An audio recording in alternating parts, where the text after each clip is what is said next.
I know it can be super frustrating when you want to work out so bad, but your strength is like gone and your booty gains seems like to be cut in half. Hello, beautiful ladies and gentlemen. I mean, gentlemen can also be beautiful, right? You have a beautiful heart and soul.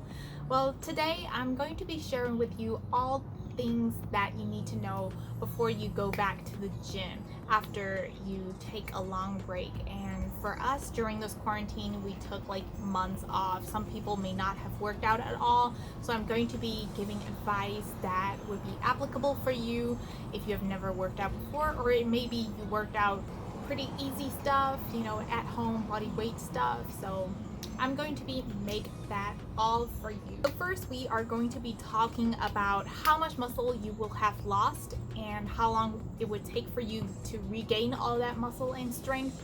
And after that, we'll be sharing with you all the step-by-step process that you need to keep in mind.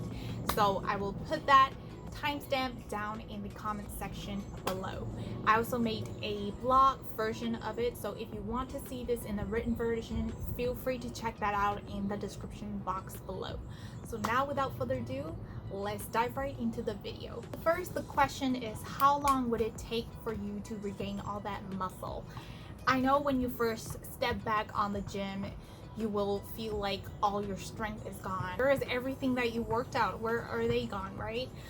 But the good news I want to tell you is that probably the muscle that you are seeing, maybe you are seeing yourself a little smaller than before, and that could be because of the reduced glycogen stores, as your body is not absorbing that much water and absorbing the water weight. Your muscles don't look that full, so it may feel like your muscles have atrophied more than they actually did atrophy, which is a term for breaking down. And the good news is that what happens to our muscle after we have trained is that we gain muscle memory, and that is stored in the form of satellite cell. Think of them as rejuvenating center in your muscle cell. So these little cells are going to divide and they're going to donate the nuclei to, which are like cell programming centers, onto the muscle fibers. So whenever the muscle fibers gain all those nuclei, the cell centers, then they have a greater ability to grow than without having them before. So after you train, you may lose the muscle size overall, but you won't lose those nuclei, the cell center.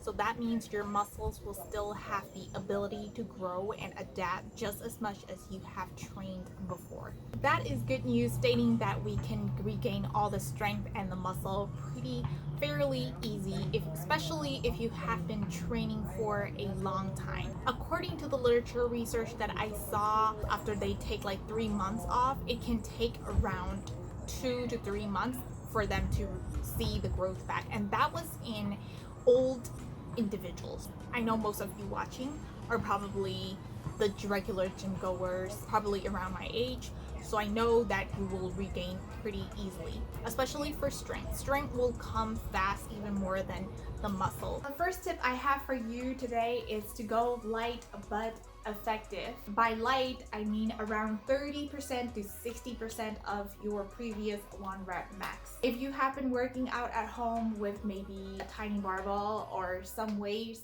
you could stick around the higher end, around 60%. But if you haven't been working out at all, it is better to stick around the 30% range. And that is because your ligaments, your tendons, they haven't been used to this intensity for a long time, so they are more prone to injuries. And what I meant by hitting light weights but still being effective is that when you go back to the gym, you want to do multiple joint, aka compound lifts, over isolation exercises.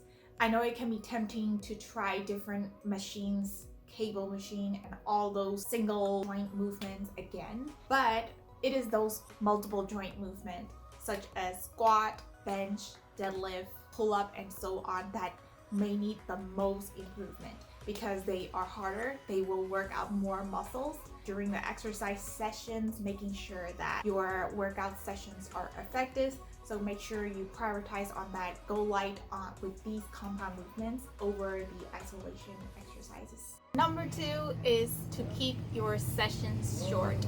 I know after all this quarantine, I know the gyms are restricting the time that you can be at the gym. So if they just limit to 45 minutes, then it should be okay for you to go back to the gym with just that amount. Keep the workouts fairly intense by reducing the rest period and keep the session short. That could be one approach. The other approach would be to keep your rest period longer. And that is true especially for the heavier compound lifts. You will find that after all this detraining, you will find yourself easier to be fatigued. You will find yourself more tired, and that makes sense because there are fewer fast twitch muscles. You will develop more of those, more proportion of those. That means you will be increasing your fatigability. I hope that's the word.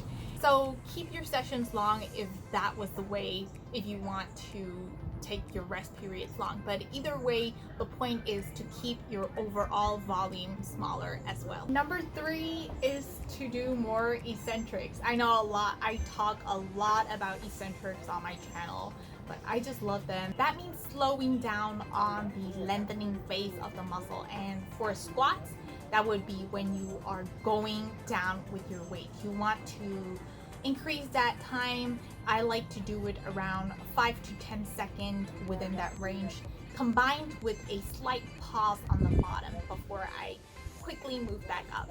And the reason is because I read on a paper that eccentrics make your strength come back faster than just slowing down on the concentrics. Also, if you have been training with eccentrics before this quarantine, before this detraining period, you will find it easier for you to regain all that strength too. Some quick tips. Number 4, kind of related to it, is to check your form. When you do eccentrics, it helps you so much with your form because you are keeping in mind of all your body positioning, all your muscle contractions throughout that whole movement pattern. So that means make sure that your movement patterns are smooth, your technique is top notch before you increase the weight back up. So right now, your main goal should be form over weights. As for me, the first day I got back to the gym, it was pretty evident that my form needs work. Like during the deadlift, I forgot to tighten up my glutes and hamstring, contract it when I pull it up. My core needs more stability, and you can detect it early on. It's better if you detect it early on than make mistakes and get injured later on. Work on your form. Maybe it helps for you to record it from somewhere or ask someone to judge your form. And then you can do the necessary work in order to stabilize the muscle or strengthen the muscle. And for me, I believe at this point, core strengthening should be my top priority, because if I want to lift stronger with my deadlifts and my squats, then having a really strong core will help me with all my lifts. So this is what I'm working on right now. And if your goal is to get stronger, get thicker, then your goal should be to focusing on the weaker muscles and work on your weak points at this point. 5 is to prioritize your stretching and mobility work.